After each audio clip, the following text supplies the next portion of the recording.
विस्तार पूर्वक समझाई गए ने कि माता गंगा जी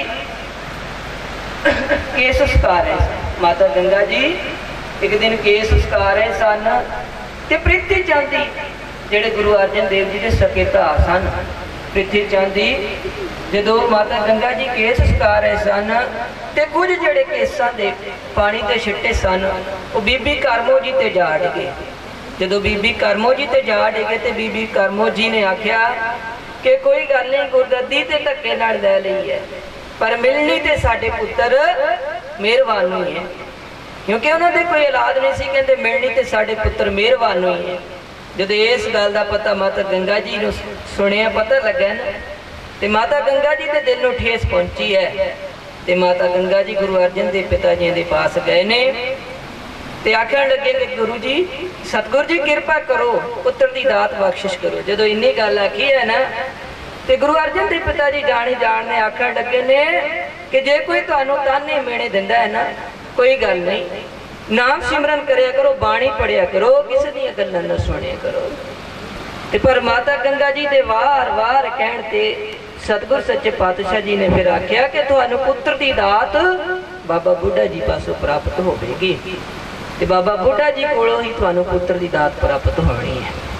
धन गुरुदेव सच्चे पातशाह जी बचन मन के माता गंगा जी फिर बाबा बुढ़ा जी पास गए।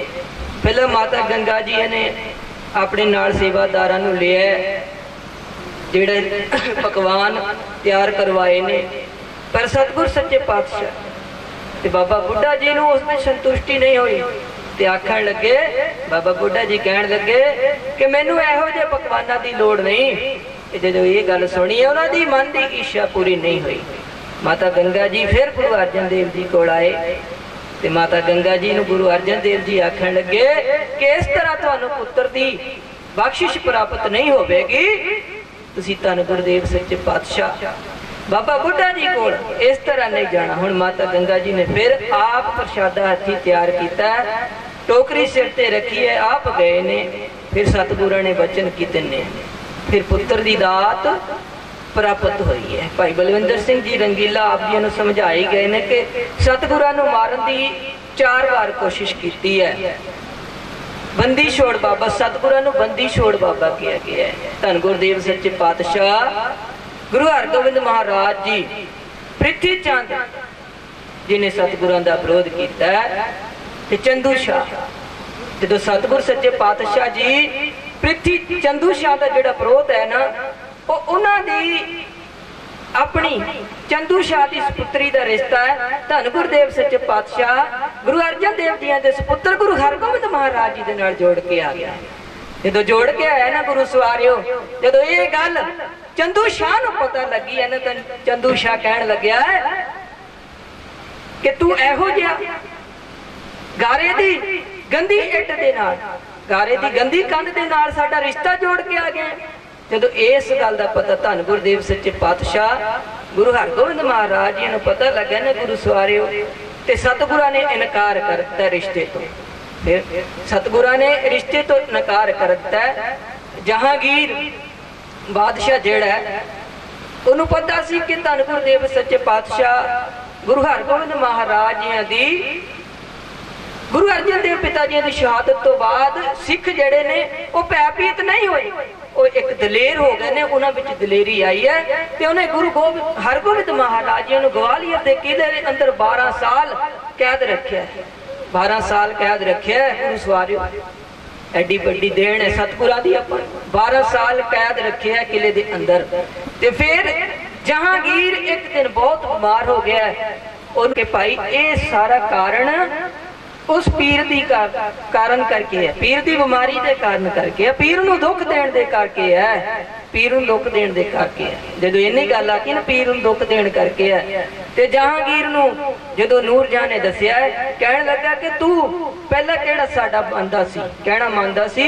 जो इन्नी गल आखी ना पहला केड़ा कहना नहीं मानदा सी तू साडा, ਤੇ ਫਿਰ ਜਹਾਂਗੀਰ ਨੇ ਕਹਿ ਦਿੱਤਾ ਸਤਿਗੁਰਾਂ ਨੂੰ ਰਿਹਾ ਕਰ ਦਿੱਤਾ ਜਾਵੇ। ਗਵਾਲੀਅਰ ਦੇ ਕਿਲੇ ਚੋਂ ਜਦੋਂ ਰਿਹਾਈ ਦਾ ਪਤਾ ਲੱਗਾ ਤੇ ਸਤਿਗੁਰ ਸੱਚੇ ਪਾਤਸ਼ਾਹ ਜੀ ਨੇ ਕਿ ਮਾਤਾ ਜੀ ਜਿਹੜੇ ਸੇਵਾਦਾਰ ਨੇ ਉਹਨਾਂ ਨੂੰ ਬੇਨਤੀ ਕੀਤੀ ਹੈ ਕਿ 52 ਕਲੀਆਂ ਵਾਲਾ ਜਿਹੜਾ ਕੁੜਤਾ ਸਮਾ ਕੇ ਲਿਆਂਦਾ ਜਾਵੇ, ਦਿੱਤਾ ਜਾਵੇ, ਤੇ ਜਿਹੜੇ ਸਿੰਘ ਉਹ ਕਲੀਆਂ ਫੜ ਕੇ ਗੁਰੂ ਜੀ ਦੇ ਨਾਲ ਆ ਜਾਣਗੇ ਉਹਨਾਂ ਨੂੰ ਰਿਹਾ ਕਰ ਦਿੱਤਾ ਜਾਵੇਗਾ। ਇਸ ਤਰ੍ਹਾਂ ਗੁਰਦੇਵ ਸੱਚੇ ਪਾਤਸ਼ਾਹ ਗੁਰੂ ਹਰਗੋਬਿੰਦ ਮਹਾਰਾਜ ਜੀ 52 ਰਾਜਿਆਂ ਨੂੰ ਗਵਾਲੀਅਰ ਦੇ ਕਿਲੇ ਚੋਂ ਛੁਡਵਾ ਕੇ ਲਿਆਏ ਨੇ। ਧੰਨ ਗੁਰਦੇਵ ਸੱਚੇ ਪਾਤਸ਼ਾਹ ਜੀ ਕਿਰਪਾ ਕਰਨ, ਰਹਿਮਤ ਕਰਨ, ਜਿਨ੍ਹਾਂ ਨੂੰ ਬੰਦੀ ਛੋੜ ਬਾਬਾ ਆਖਿਆ ਗਿਆ।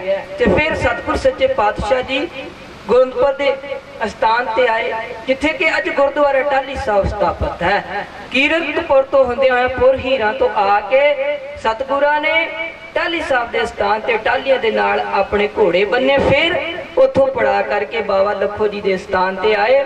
ਇਸ ਸਥਾਨ ਤੇ ਜਦੋਂ ਸਤਿਗੁਰ ਸੱਚੇ ਪਾਤਸ਼ਾਹ ਨੂੰ ਸ਼ਿਕਾਇਤ ਪੁੱਜੀ ਕਿ ਬਾਬਾ ਕਾਲੂ ਜੀ ਜਿਨ੍ਹਾਂ ਨੇ ਪਚਨੰਗਣਾ ਦੇ ਸਥਾਨ ਤੇ ਆਪਣਾ ਸਥਾਨ ਸਥਾਪਿਤ ਕੀਤਾ ਹੈ, ਜਿਸ ਨੂੰ ਉਹ ਦਰਬਾਰ ਸਾਹਿਬ ਦੀ ਸ਼ਕਲ ਦੱਸ ਰਹੇ ਨੇ, ਦਰਬਾਰ ਸਾਹਿਬ ਆਖ ਰਹੇ ਨੇ, ਲੋਕਾਂ ਨੂੰ ਗੁੰਮਰਾਹ ਕਰ ਰਹੇ ਨੇ। ਤੇ ਬਾਬਾ ਜੀ ਨੇ ਗੁਰੂ ਹਰਗੋਬਿੰਦ ਮਹਾਰਾਜ ਜੀ ਨੇ ਆਪਣੇ ਸਿੰਘਾਂ ਨੂੰ ਭੇਜਿਆ ਤੇ ਉਹ ਬਾਬਾ ਕਾਲੂ ਜੀ ਨੂੰ ਬਾਬਾ ਲੱਖੋ ਜੀ ਦੇ ਸਥਾਨ ਤੇ ਲਿਆਏ। ਸਥਾਨ ਤੇ ਲਿਆ ਕੇ ਬਾਬਾ ਲੱਖੋ ਜੀ ਨੇ ਗੁਰੂ ਹਰਗੋਬਿੰਦ ਮਹਾਰਾਜ ਜੀ ਤੋਂ ਮਾਫੀ ਮੰਗੀ ਤੇ ਫਿਰ ਮਾਫ ਕਰਵਾਇਆ ਅਤੇ ਅੱਗੇ ਤੋਂ ਇਹੋ ਜਿਹਾ ਕੰਮ ਕਰਨ ਤੋਂ ਰੋਕਿਆ, ਵਰਜਿਆ। ਤੇ ਸਤਿਗੁਰ ਸੱਚੇ ਪਾਤਸ਼ਾਹ ਜੀ ਨੇ ਇਸ ਪਾਵਨ ਸਥਾਨ ਨੂੰ ਭਾਗ ਲਾਏ ਤੇ ਬਾਬਾ ਲੱਖੋ ਜੀ ਨੂੰ ਵਰ ਦੀ ਪ੍ਰਾਪਤੀ ਹੋਈ।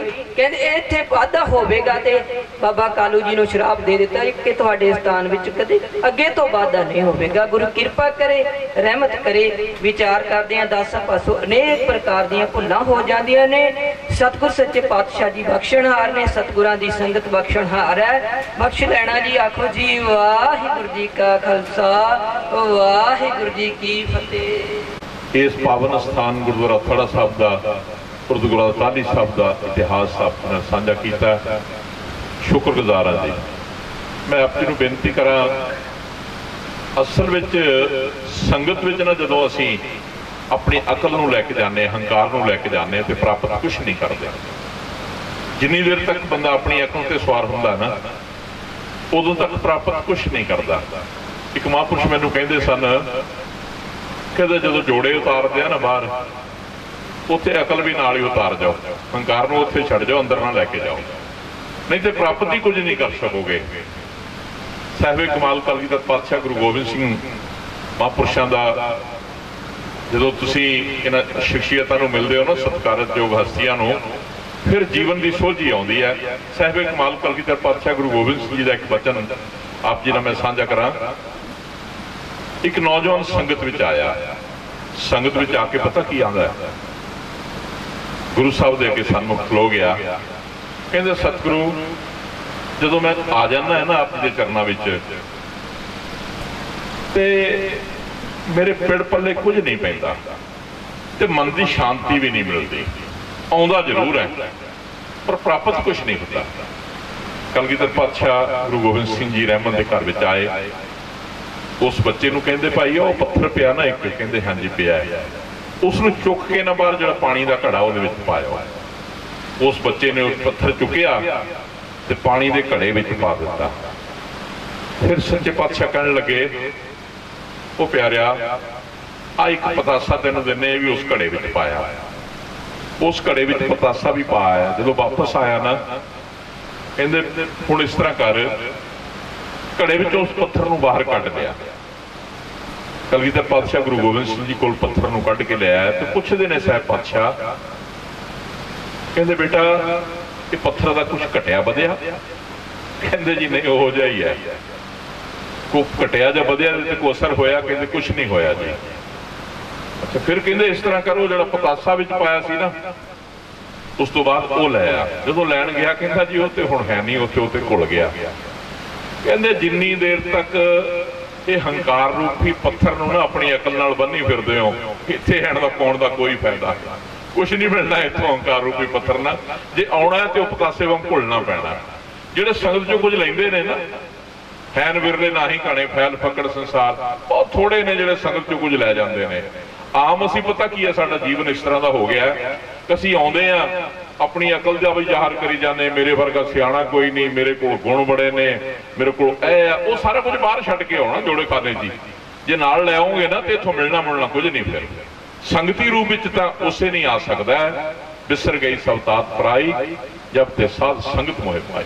ਤਦੋਂ ਮਿਲਣਾ ਜਦੋਂ ਤੁਸੀਂ ਸਾਰਾ ਕੁਝ ਇਹ ਪਰਾਈ, ਚੁਗਲੀ, ਨਿੰਦਾ, ਈਰਖਾ ਇਹ ਸਾਰਾ ਕੁਝ ਛੱਡ ਕੇ ਇੱਥੇ ਆਉਂਗੇ, ਕਿਉਂਕਿ ਸੰਗਤ ਦਾ ਅਸਰ ਹੀ ਤਦ ਹੁੰਦਾ ਹੈ। ਛੇਵੇਂ ਪਾਤਸ਼ਾਹ ਮੀਰੀ ਪੀਰੀ ਦੇ ਮਾਲਕ ਜਿੱਥੇ ਵੀ ਗਏ, ਚਾਹੇ ਕਸ਼ਮੀਰ ਚ ਗਏ, ਹੁਣੇ ਜ਼ਿਕਰ ਕਰਕੇ ਗਏ ਨੇ ਰੰਗੀਲਾ ਸਾਹਿਬ, ਜਿੱਥੇ ਵੀ ਗਏ ਨੇ ਉੱਥੇ ਸੰਗਤ ਬਣਾਈ। ਸੰਗਤ ਇਸੇ ਕਰਕੇ ਬਣੀ ਕਿ ਉਹਨਾਂ ਨੇ ਸੰਗਤ ਨੂੰ ਵਾਰ-ਵਾਰ ਇਹ ਪ੍ਰੇਰਨਾ ਦਿੱਤੀ, ਭਾਈ ਤੁਸੀਂ ਵੀ ਥੜਾ ਸਾਹਿਬ ਆਉਨੇ ਹੋ ਨਾ, ਜਦੋਂ ਆਉਨੇ ਹੋ ਨਾ ਤੇ ਬੜੀ ਨਿਮਰਤਾ ਤੇ ਸਤਿਕਾਰ ਨਾਲ ਆਓ, ਕਿਉਂਕਿ ਧੰਨ ਗੁਰੂ ਅਰਜਨ ਦੇਵ ਮਹਾਰਾਜ ਜੀ ਨਿਮਰਤਾ ਦਾ ਸਾਨੂੰ ਸਬਕ ਸਿਖਾ ਕੇ ਗਏ ਨੇ। ਕਦੀ ਦਰਬਾਰ ਸਾਹਿਬ ਜਾਓਗੇ ਨਾ, ਮੱਥਾ ਟੇਕਣ ਜਾਂਦੇ ਹੋ ਨਾ, ਦੁਨੀਆ ਦਾ ਇੱਕੋ ਇੱਕ ਸਥਾਨ ਹੈ, ਕਿਸੇ ਮੰਦਿਰ ਜਾਂਦੇ ਹੋ, ਗੁਰਦੁਆਰੇ ਜਾਂਦੇ ਹੋ, ਮਸਜਿਦ ਜਾਂਦੇ ਹੋ, ਚਰਚ ਵਿੱਚ ਜਾਂਦੇ ਹੋ, ਕੁਝ ਕਦਮ ਪੁੱਟ ਕੇ ਉੱਪਰ ਆਉਣੇ ਪੈਣਗੇ। ਕੁਝ ਤੁਸੀਂ ਨਾ ਸੋ ਸਟੈਪ ਚੜੋਗੇ ਤੇ ਉਸ ਸਥਾਨ ਦੇ ਦਰਸ਼ਨ ਕਰੋਗੇ। ਕਿਸੇ ਸਥਾਨ ਤੇ ਚੱਲੋ, ਕਿਸੇ ਸਥਾਨ ਤੇ ਚਲੇ ਜਾਓਗੇ, ਭਾਵੇਂ 2 ਸਟੈਪ ਚੜ੍ਹਨੇ ਪੈਣ, ਤੁਸੀਂ ਚੜੋਗੇ ਜ਼ਰੂਰ। ਗੁਰਦੁਆਰਾ ਸਾਹਿਬ ਜਾਓ, ਮੰਦਿਰ ਜਾਓ, ਮਸਜਿਦ ਜਾਓ, ਪਰ ਸੱਚਖੰਡ ਸ੍ਰੀ ਹਰਿਮੰਦਰ ਸਾਹਿਬ ਪ੍ਰਕਰਮਾਂ ਜਾਓਗੇ ਨਾ, ਉੱਥੇ ਥੱਲੇ ਉਤਰਨਾ ਪਏਗਾ ਪ੍ਰਕਰਮਾਂ ਵਿੱਚ। ਤੇ ਅਸਲ ਵਿੱਚ ਹਿਰਦੇ ਨੂੰ ਇੰਨੇ ਘਰ ਵਿੱਚ ਲੈ ਆਉਣਾ, ਹਿਰਦੇ ਨੂੰ ਨਿਮਰਤਾ ਵਿੱਚ ਲੈ ਕੇ ਆਉਣਾ। ਤਦੇ ਸਤਿਗੁਰੂ ਧੰਨ ਗੁਰੂ ਰਾਮਦਾਸ ਮਹਾਰਾਜ ਜੀ ਨੇ ਜਦੋਂ ਉਹ ਪਵਿੱਤਰ ਸਥਾਨ ਦੀ ਆਰੰਭਤਾ ਕੀਤੀ ਨਾ, ਉਸ ਪਾਵਨ ਸਰੂਪ ਦੀ, ਇਸੇ ਕਰਕੇ ਕੀਤੀ ਸੀ, ਭਾਈ ਹਿਰਦੇ ਨੂੰ ਨਿਮਰਤਾ ਵਿੱਚ ਲੈ ਕੇ ਆਉਣਾ ਔਰ ਇੱਥੇ ਉਤਰਨਾ ਪੈਣਾ। ਜੇ ਨਾ ਉਤਰੋਗੇ ਤੇ ਪ੍ਰਾਪਤ ਨਹੀਂ ਕਰ ਸਕੋਗੇ। ਔਰ ਮੈਂ ਇੱਕ ਬੇਨਤੀ ਕਰਾਂ, ਕਦੇ ਨਾ ਅੰਮ੍ਰਿਤਸਰ ਵਿੱਚ ਹੁਣ ਵੀ ਮੀਂਹ ਪੈਂਦਾ ਹੈ, ਤੁਹਾਡੇ ਸ਼ਹਿਰਾਂ ਵਿੱਚ ਵੀ ਪੈਂਦਾ, ਪਿੰਡਾਂ 'ਚ ਪੈਂਦਾ, ਤੁਸੀਂ ਪਿੰਡਾਂ 'ਚ ਵੀ ਸੁਣਦੇ ਹੋ, ਉਹਨਾਂ ਦੀ ਗਲੀ 'ਚ ਤੇ ਪਾਣੀ ਬਹੁਤ ਆ ਗਿਆ, ਕਹਿੰਦੇ ਉਹਨਾਂ ਦੇ ਘਰੇ ਹੀ ਵੜ ਗਿਆ ਜਾ ਕੇ ਪਾਣੀ। ਆਪਾਂ ਵਾਰ-ਵਾਰ ਸੋਚਦੇ ਹੋ, ਸੱਚਖੰਡ ਸ੍ਰੀ ਹਰਿਮੰਦਰ ਸਾਹਿਬ ਜਦੋਂ ਸੀਵਰੇਜ ਨਹੀਂ ਪਿਆ ਸੀ ਅਜੇ, ਹੁਣ ਤੇ ਸ਼ਹਿਰ ਵਿੱਚ ਬੜੀ ਤਰੱਕੀ ਹੋਈ ਹੈ, ਅੱਜ ਤੱਕ ਕਦੇ ਉਹ ਗੰਦਾ ਪਾਣੀ ਉਸ ਪਾਵਨ ਸਰੋਵਰ ਵੱਲ ਨੂੰ ਨਹੀਂ ਗਿਆ। ਨਾਲ ਸਭ ਤੋਂ ਨੀਵੇਂ ਥਾਂ ਤੇ ਆ, 4-4 ਘੰਟੇ ਵੀ 5-5 ਘੰਟੇ ਵੀ ਕਦੇ ਉਸ ਸ਼ਹਿਰ ਵਿੱਚ ਮੀਂਹ ਪੈ ਜਾਏ ਨਾ, ਕਦੇ ਤੁਸੀਂ ਹੈਰਾਨ ਹੋਵੋਗੇ, ਕਦੇ ਗੰਦਾ ਪਾਣੀ ਸ਼ਹਿਰ ਦਾ ਉਧਰ ਨੂੰ ਨਹੀਂ ਜਾਂਦਾ, ਕਿਉਂਕਿ ਇੱਕ ਬਖਸ਼ਿਸ਼ ਹੈ, ਨਿਮਰਤਾ ਉੱਥੋਂ ਮਿਲਦੀ ਹੈ, ਨਿਰਮਾਣਤਾ ਮਿਲਦੀ ਹੈ। ਜਿੰਨੀ ਦੇਰ ਤੱਕ ਸਾਡੇ ਜੀਵਨ ਵਿੱਚ ਉਹ ਨਹੀਂ ਨਾ ਆਉਂਦੀ, ਜੀਵਨ ਦਾ ਕੁਝ ਨਹੀਂ ਸੌਰਨਾ। ਤੇ ਸਤਿਗੁਰੂ ਜੀ ਨੇ ਇਹ ਸਾਡੇ ਲਈ ਦੇਖੋ ਪੂਰਨੇ ਪਾ ਕੇ ਗਏ ਨੇ। ਸ਼੍ਰੀ ਅਕਾਲ ਤਖਤ ਸਾਹਿਬ ਉਹ ਸਿੰਘਾਸਣ ਬਣਾ ਕੇ ਗਏ ਨੇ, ਸੱਚਖੰਡ ਸ਼੍ਰੀ ਹਰਿਮੰਦਰ ਸਾਹਿਬ ਬੰਦਗੀ ਦਾ ਘਰ ਬਣਾ ਕੇ ਗਏ ਨੇ, ਭਗਤੀ ਤੇ ਸ਼ਕਤੀ ਦਾ ਘਰ। ਦੋਨੋਂ ਕਦੇ ਨਿਸ਼ਾਨ ਸਾਹਿਬ ਵੇਖੋਗੇ, ਕਦੀ ਟੀਵੀ ਤੇ ਵੇਖ ਲਿਓ, ਸੱਚਖੰਡ ਸ਼੍ਰੀ ਹਰਿਮੰਦਰ ਸਾਹਿਬ ਦਾ ਗੁੰਬਦ ਪਤਾ ਕਿਹੋ ਜਿਹਾ, ਕਮਲ ਦਾ ਮੂੰਹ ਦਾ ਮਾਰਿਆ ਹੋਇਆ ਫੁੱਲ ਹੈ। ਕਦੀ ਗੁੰਬਦ ਨੂੰ ਧਿਆਨ ਨਾਲ ਵੇਖੋਗੇ, ਜਿਵੇਂ ਕਮਲ ਦਾ ਫੁੱਲ ਮੂੰਹ ਦਾ ਮਾਰਿਆ ਹੁੰਦਾ ਨਾ, ਉਹ ਜਿਹਾ ਗੁੰਬਦ ਹੈ। ਤੇ ਸ਼੍ਰੀ ਅਕਾਲ ਤਖਤ ਸਾਹਿਬ ਦਾ ਗੁੰਬਦ ਵੇਖ ਲਿਓਗੇ, ਚੜ੍ਹਦੀ ਕਲਾ ਦਾ ਪ੍ਰਤੀਕ ਹੈ ਗੁੰਬਦ। ਦੋਨਾਂ ਗੁੰਬਜ਼ਾਂ ਦਾ ਵੀ ਫਰਕ ਹੈ, ਉਹ ਨਿਮਰਤਾ ਦਾ ਘਰ ਹੈ, ਉਹ ਸ਼ਕਤੀ ਦਾ ਘਰ ਹੈ। ਤੇ ਸੋ ਉੱਥੇ ਤੁਸੀਂ ਬੰਦਗੀ ਲੈਣ ਜਾਣਾ ਹੈ, ਜਦੋਂ ਵੀ ਧੰਨ ਗੁਰੂ ਰਾਮਦਾਸ ਦੇ ਚਰਨਾਂ ਵਿੱਚ ਜਾਣਾ, ਉਤਰ ਕੇ ਜਾਣਾ, ਨਾਲ ਹਿਰਦੇ 'ਚ ਹੀ ਉਤਰਨਾ ਹੈ। ਜੇ ਆਪਣਾ ਹੰਕਾਰ ਦਾ ਪੱਥਰ ਨਾਲ ਬੰਨੀ ਫਿਰਦੇ ਰਹੇ ਭਾਈ, ਕੁਛ ਨਹੀਂ ਮਿਲਣਾ, ਕੁਛ ਨਹੀਂ ਮਿਲਣਾ। ਗੁਣ ਸਾਰੇ ਬਾਹਰ ਛੱਡ ਕੇ ਆਉਣੇ ਨੇ, ਗੁਣ ਤਾਂ ਇੱਥੋਂ ਲੈਣ ਆਉਣੇ ਨੇ, ਗੁਣਾਂ ਵਾਲੇ ਕੋਲੋਂ ਇੱਥੋਂ ਗੁਣ ਮਿਲਣੇ ਨੇ, ਸਾਰੇ ਗੁਣ ਬਾਹਰ ਛੱਡ ਕੇ ਆਉਣੇ ਨੇ। ਜੇ ਕਹਿੰਦਾ ਨਾ ਕਿ ਮੈਨੂੰ ਅਕਲ ਜ਼ਿਆਦਾ ਹੈ, ਮੈਂ ਸਿਆਣਾ ਜ਼ਿਆਦਾ ਹੈ, ਮੈਂ ਵਧੀਆ ਬੋਲ ਲੈਣਾ, ਮੈਂ ਵਧੀਆ ਬੁਲਾਰਾ ਹੈ, ਵਧੀਆ ਕੀਰਤਨ ਕਰ ਲੈਣਾ, ਇਹ ਸਾਰਾ ਇੱਕ ਹੰਕਾਰ ਦੀ ਨਿਸ਼ਾਨੀ। ਬਹੁਤ ਵੱਡਾ ਬਿਜ਼ਨਸਮੈਨ ਹੈ, ਬਹੁਤ ਵੱਡਾ ਜ਼ਿਮੀਂਦਾਰ ਹੈ, ਪਰ ਇਸ ਘਰ ਵਿੱਚ ਕੁਛ ਵੀ ਨਹੀਂ ਹੈ। ਸਤਿਗੁਰੂ ਕਿਰਪਾ ਕਰਨ, ਰਹਿਮਤ ਕਰਨ।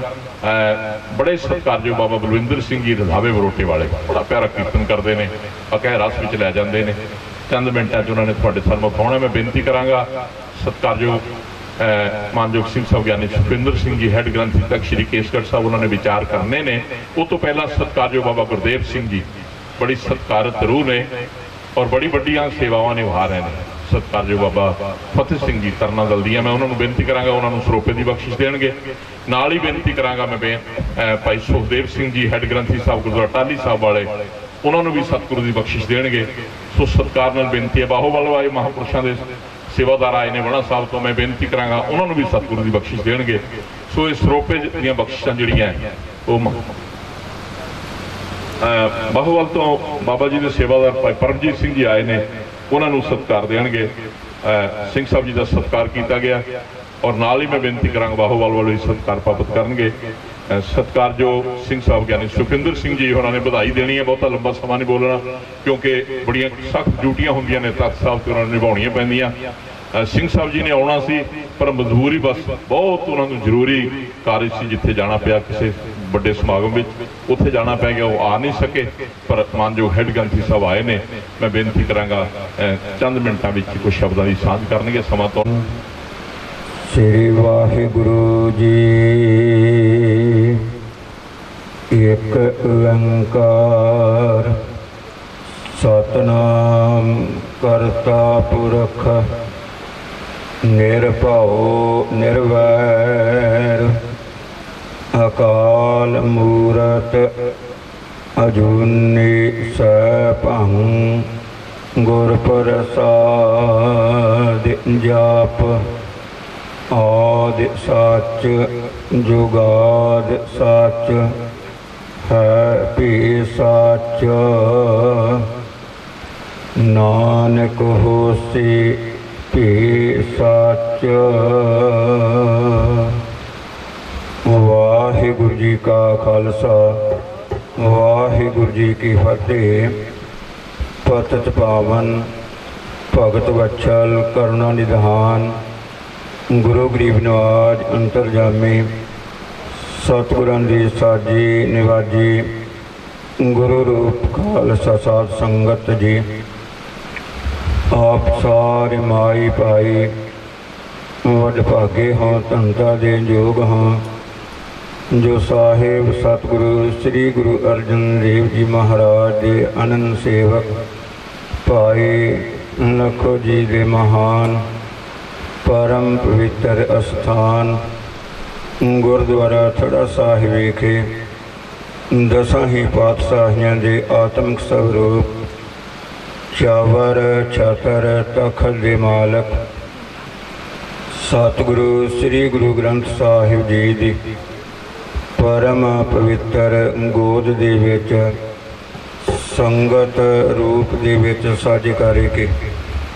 पंज प्याले पंज पीर छठम पीर बैठा गुर भारी अर्जन काया पलट का मूरत हर गोविंद सवारी चली पीढ़ी सोडियां रूप दिखावन वारो वारी दाल भंजन गुर सूरमा वड जोधा बाहो पर उपकारी मेरी पीढ़ी दे मालक बंदी छोड़ साहिब सतगुरु श्री गुरु हरगोबिंद साहिब जी महाराज दा अवतार गुरपुरब मनाउंदियां होइयां रागी ਸਿੰਘਾਂ ਦੀ पवित्र रसना तो अमृत रूप गुरबाणी दे कीर्तन अते जो होर प्रचारक सिंह आए हुए उन्हां दी रसना तो गुर इतिहास गुरमत विचारां आप जी ने सरवण कर लाहा प्राप्त किया है।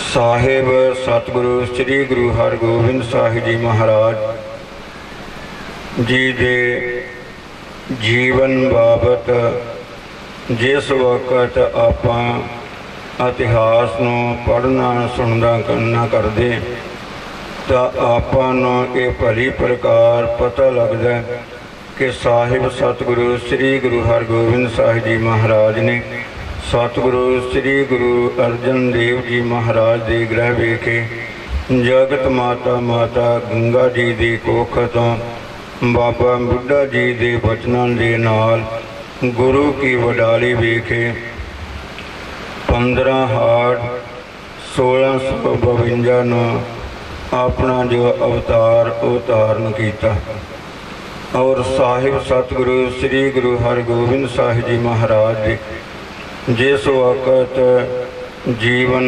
इतिहास के उपर आपां पंछी झात मारना करते तो उस वक्त सतगुरां दे जीवन इतिहास दे विचों आपां नूं ऐसियां सिक्ख्यादायक जो साखियां जो पढ़न सुनन मिलदियां कि जिन्हां नूं हिरदे दे विच धारण दे नाल इह जीव दा जिहड़ा जीवन है ये बदल जाता है, ये पलट जाता। सो साहिब सतगुरु श्री गुरु हरगोबिंद साहिब जी महाराज ने इस संसार दे विच अपना अवतार धारण करके जो इस संसार दे विच ਜ਼ੁਲਮ ਦਾ ਗਾੜਾ ਅੰਧੇਰਾ ਛਾਇਆ ਹੋਇਆ ਸੀ। ਸੋ ਉਸ ਨੂੰ 4 ਜੰਗਾਂ ਕਰਕੇ ਮੇਟਣਾ ਕੀਤਾ।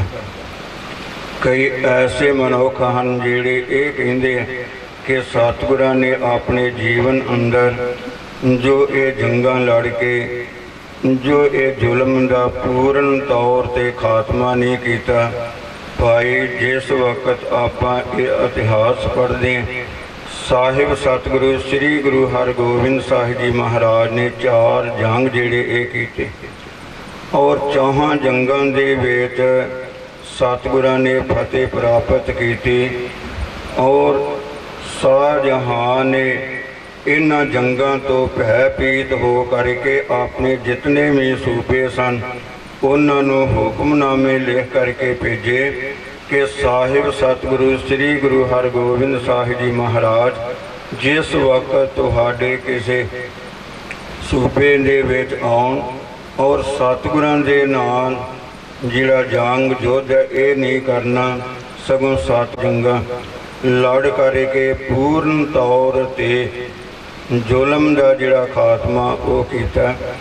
ਔਰ ਇਸ ਵਾਸਤੇ ਭਾਈ ਸਤਿਗੁਰਾਂ ਦੇ ਇਹ ਜੀਵਨ ਤੋਂ ਆਪਾਂ ਨੂੰ ਇਹ ਸੇਧ ਲੈਣੀ ਚਾਹੀਦੀ ਹੈ ਕਿ ਜੋ ਇਸ ਸੰਸਾਰ ਦੇ ਅੰਦਰ ਜ਼ੁਲਮ ਸਾਹਿਬ ਸਤਿਗੁਰੂ ਸ੍ਰੀ ਗੁਰੂ ਗ੍ਰੰਥ ਸਾਹਿਬ ਜੀ ਦਾ ਅਦਬ ਸਤਿਕਾਰ, ਗੁਰ ਅਸਥਾਨਾਂ ਦਾ ਅਦਬ ਸਤਿਕਾਰ ਕਾਇਮ ਰੱਖਣ ਦੇ ਵਾਸਤੇ ਆਪਾਂ ਨੂੰ ਵੀ ਭਾਈ ਤਿਆਰ ਬਰ ਤਿਆਰ ਹੋਣਾ ਚਾਹੀਦਾ, ਸ਼ਸਤਰਧਾਰੀ ਹੋਣਾ ਚਾਹੀਦਾ, ਖੰਡੇ ਬਾਟੇ ਦਾ ਅੰਮ੍ਰਿਤ ਛਕ ਕੇ ਸਤਿਗੁਰਾਂ ਦੇ ਲੜ ਲੱਗਣਾ ਚਾਹੀਦਾ। ਸੋ ਸਾਹਿਬ ਸਤਿਗੁਰੂ ਸ੍ਰੀ ਗੁਰੂ ਹਰਗੋਬਿੰਦ ਸਾਹਿਬ ਜੀ ਮਹਾਰਾਜ ਦੇ ਅਵਤਾਰ ਪੁਰਬ ਦੀ ਜਿੱਥੇ ਆਪ ਸਰਬੱਤ ਸੰਗਤਾਂ ਨੂੰ ਬਹੁਤ ਬਹੁਤ ਮੁਬਾਰਕ, ਬਹੁਤ ਬਹੁਤ ਵਧਾਈ। ਉੱਥੇ ਪਰਮ ਸਤਿਕਾਰਯੋਗ ਸਿੰਘ ਸਾਹਿਬ ਗਿਆਨੀ ਤਰਲੋਚਨ ਸਿੰਘ ਜੀ ਜਥੇਦਾਰ ਤਖਤ ਸ੍ਰੀ ਕੇਸਗੜ੍ਹ ਸਾਹਿਬ ਜੀ ਨੇ ਵੀ ਇੱਥੇ ਸੰਗਤਾਂ ਦੇ ਦਰਸ਼ਨ ਕਰਨ ਦੇ ਵਾਸਤੇ ਆਉਣਾ ਸੀ, ਪਰ ਕੁਝ ਪੰਥਕ ਰੁਝੇਵੇਂ ਹੋਣੇ ਕਰਕੇ ਸੋ ਉਹ ਇੱਥੇ ਆਪ ਜੀ ਦੇ ਦਰਸ਼ਨ ਕਰਨ ਦੇ ਵਾਸਤੇ ਨਹੀਂ ਪਹੁੰਚ ਸਕੇ। ਸੋ ਉਹਨਾਂ ਦੀ ਗੈਰ ਹਾਜ਼ਰੀ ਦੇ ਵਿੱਚ ਦਾਸ ਨੇ ਸੋ ਆਪ ਸਰਬੱਤ ਸੰਗਤਾਂ ਦੇ ਸਾਹਿਬ ਸਤਿਗੁਰੂ ਸ੍ਰੀ ਗੁਰੂ ਗ੍ਰੰਥ ਸਾਹਿਬ ਜੀ ਦੇ ਦਰਸ਼ਨ ਕਰਨਾ ਕੀਤੇ। ਸੋ ਇਸ ਵਾਸਤੇ ਸਮੂਹ ਪ੍ਰਬੰਧਕ ਜਨ, ਗੁਰਦੁਆਰਾ ਕਮੇਟੀ ਦੇ ਸਮੂਹ ਮੈਂਬਰ ਸਾਹਿਬਾਨ ਸਾਰਿਆਂ ਦਾ ਹੀ ਦਾਸ ਵੱਲੋਂ ਬਹੁਤ ਬਹੁਤ ਧੰਨਵਾਦ ਔਰ ਸਤਿਗੁਰਾਂ ਦੇ ਚਰਨਾਂ ਦੇ ਬੇਨਤੀ ਕਿ ਸਤਿਗੁਰੂ ਜੀ ਆਪ ਕਿਰਪਾ ਕਰੋ, ਮਿਹਰ ਬਖਸ਼ ਰਹਿਮਤ ਕਰੋ, ਸਰਬੱਤ ਸੰਗਤਾਂ ਦੇ ਸਿਰ ਤੇ ਮਿਹਰ ਭਰਿਆ ਹੱਥ ਰੱਖ ਕੇ ਸਰਬੱਤ ਸੰਗਤਾਂ ਦੇ ਵਿੱਚ ਏਕਤਾ ਇਤਫਾਕ ਪ੍ਰੇਮ ਮੇਲ ਮਿਲਾਪ ਬਖਸ਼ ਕਰਕੇ ਇਵੇਂ ਹੀ ਪ੍ਰੇਮ ਸਰਦਾ ਭਾਵਨਾ ਦੇ ਸਹਿਤ ਜੋ ਅਵਤਾਰ ਪੁਰਬ ਕੇ ਮਨਾਉਣ ਦਾ ਬਾਲ ਉਦਮ ਉਤਸ਼ਾਹ ਬਖਸ਼ਿਸ਼ ਕਰਨ। ਇਤਨੀਆਂ ਹੀ ਬੇਨਤੀਆਂ ਆਪ ਜੀ ਨੇ ਪ੍ਰਵਾਨ ਕਰਨੀਆਂ ਜੀ। ਭੁੱਲਾਂ ਚੁੱਕਾਂ ਦੀ ਮੁਆਫੀ ਗੱਜ ਕੇ ਫਤਿਹ ਬੁਲਾਓ। ਵਾਹਿਗੁਰੂ ਜੀ ਕਾ ਖਾਲਸਾ, ਵਾਹਿਗੁਰੂ ਜੀ ਕੀ ਫਤਿਹ। ਐਸੀ ਜਾਣੀ ਹੈ ਜਿੱਥੇ ਇੱਕੋ ਨਾਮ ਬਖਾਣੀ ਹੈ। ਸਤਿਗੁਰੂ ਦੀ ਗੋਦ ਵਿੱਚ ਬੈਠ ਕੇ ਸਿੰਘ ਸਾਹਿਬ ਗਿਆਨੀ ਸੁਖਿੰਦਰ ਸਿੰਘ ਜੀ ਹੈਡ ਗ੍ਰੰਥੀ ਸਾਹਿਬ ਤਖਤ ਸ੍ਰੀ ਕੇਸਗੜ੍ਹ ਸਾਹਿਬ ਜੀ ਨੂੰ ਮੁਖਾਤਬ ਹੋ ਰਹੇ ਸਨ। ਉਹਨਾਂ ਨੇ ਜਿੱਥੇ ਜਥੇਦਾਰ ਸਾਹਿਬ ਦੀ ਹਾਜ਼ਰੀ ਲਗਵਾਈ ਉੱਥੇ ਆਪ ਜੀ ਨੂੰ ਵਧਾਈ ਦਿੱਤੀ ਹੈ। ਸ਼ੁਕਰਗੁਜ਼ਾਰ ਹਾਂ, ਬੜੇ ਕੀਮਤੀ ਸਮੇਂ ਜੋ ਸਮਾਂ ਕੱਢ ਕੇ ਆਏ ਨੇ। ਸਤਿਕਾਰਯੋਗ ਬਾਬਾ ਜੀ ਨੂੰ ਬੇਨਤੀ ਕਰਾਂਗਾ, ਬਾਬਾ ਗੁਰਦੇਵ ਸਿੰਘ ਜੀ, ਬਾਬਾ ਫਤਿਹ ਸਿੰਘ ਜੀ ਤਰਨਾ ਦਲ ਦੇ ਮੁਖੀ ਨੇ, ਉਹ ਸਤਿਕਾਰ ਪ੍ਰਾਪਤ ਕਰਨਗੇ। ਸਤਿਕਾਰਯੋਗ ਸਿੰਘ ਸਾਹਿਬ ਜੀ ਨੂੰ ਬੇਨਤੀ ਉਹਨਾਂ ਦਾ ਸਤਿਕਾਰ ਕਰਨਗੇ। ਭਾਈ ਇਕਬਾਲ ਸਿੰਘ ਜੀ ਖੇੜਾ ਬੜੇ ਉਤਸ਼ਾਹ ਨਾਲ ਨੌਜਵਾਨਾਂ ਨੂੰ ਨਾਲ ਲੈ ਕੇ ਆਏ ਨੇ। ਉਹਨਾਂ ਨੇ ਨਡਾਲੋਂ ਤੋਂ ਬਹੁਤ ਵੱਡਾ ਨਗਰ ਕੀਰਤਨ ਲੈ ਕੇ ਜਾਣਾ ਹੈ 27 ਤਰੀਕ ਨੂੰ। ਉਹਨਾਂ ਨੂੰ ਬੇਨਤੀ ਹੈ ਕਿ ਉਹ ਵੀ ਸਤਿਕਾਰ ਪ੍ਰਾਪਤ ਕਰਨਗੇ ਜੀ। ਸਤਿਕਾਰਯੋਗ ਬਾਬਾ ਗੁਰਦੇਵ ਸਿੰਘ ਜੀ, ਭਾਈ ਜਸਵਿੰਦਰ ਸਿੰਘ ਜੀ ਗੁਰਦਾਸਪੁਰੀ, ਸਤਿਗੁਰੂ ਦੀ ਬੜੀ ਰਹਿਮਤ ਹੈ, ਪੰਥ ਪ੍ਰਸਿੱਧ ਢਾਡੀ ਨੇ, ਅੱਜ ਦੇ ਪ੍ਰਬੰਧ ਵਿੱਚ ਸਹਿਯੋਗ ਦੇ ਰਹੇ ਨੇ। ਪਰ ਮੇਰੇ ਤੋਂ ਵੀ ਵਧੀਆ ਉਹਨਾਂ ਤੇ ਬੜੀ ਸਤਿਗੁਰੂ ਦੀ ਰਹਿਮਤ ਹੈ, ਬਖਸ਼ਿਸ਼ ਹੈ, ਵਧੀਆ ਬੋਲਦੇ ਨੇ। ਉਹਨਾਂ ਨੂੰ ਬੇਨਤੀ ਕਰਾਂਗਾ ਉਹਨਾਂ ਨੂੰ ਵੀ 100 ਰੁਪਏ ਦੀ ਬਖਸ਼ਿਸ਼ ਦੇਣੀ ਹੈ ਔਰ ਭਾਈ ਇਕਬਾਲ ਸਿੰਘ ਜੀ ਹੋਰਾਂ ਨੂੰ 100 ਰੁਪਏ ਦੀ ਬਖਸ਼ਿਸ਼ ਕਰਨੀ ਹੈ। ਸਤਿਕਾਰਯੋਗ बाबा बलविंदर सिंह जी रंधावे बरोटे वाले, मैं आप जी को बेनती की सी ढाडी जत्था भाई सुखदेव सिंह जी चमकारा, उन्होंने भी थोड़े सन्मुख आना है। मैं बड़े सत्कार ते अदब नाल बेनती करांगा, रंधावे बरोटे वाले ने कीर्तन की रमता करनी है, पर उस तो पहले ज्ञानी जसविंदर सिंह जी गुरदासपुरी आप जी को 1 मिनट लिए मुखातब होंगे जी, नाल ही आप जी के सन्मुख महापुरुष कीर्तन आरंभ करेंगे जी। वाहिगुरू जी का खालसा, वाहिगुरू जी की फतेह। की फतेह। मेरी पीरी दे मालक गुरु हरगोबिंद पातशाह जी दे अवतार दिहाड़े नूं समर्पित पहले महान नगर कीर्तन में हाजरियां भरन वाली समुची संगत आप जी का कोटन कोट धन्नवाद। जी आया जिन्ने कदम आप इस पावन स्थान वाल चल के आए हो, समुचे प्रबंध वालों आप जी का धन्नवाद। मैं बेनती करांगा सिंह साहब ज्ञानी सुखविंदर सिंह जी नूं कि ज्ञानी भगवान सिंह जी जौल जिन्होंने विशेष तौर पर नौजवानों की बेनती मन के साडे समागम में शिरकत की है, उन्होंने सन्मान सरपाव प्राप्त करन जी। वाहिगुरू जी का खालसा, वाहिगुरू जी की फतेह।